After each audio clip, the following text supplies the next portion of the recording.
السلام عليكم ورحمة الله تعالى وبركاته. مرحبا بكم في قناتكم خبر مميز.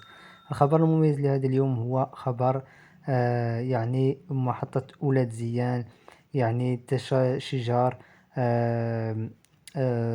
مواطنين جنوب الصحراء الأفارقة المعروفين بالأفارقة، يعني جنسيات كثيرة، تراشق بينهم وبين الأمن الوطني المغربي بسبب الفوضى.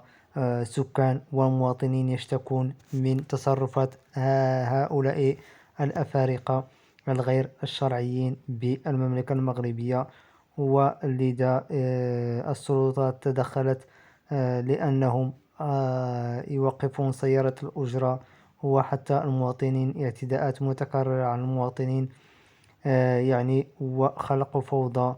وسكان جنب محطة أولاد زيان يشتكون.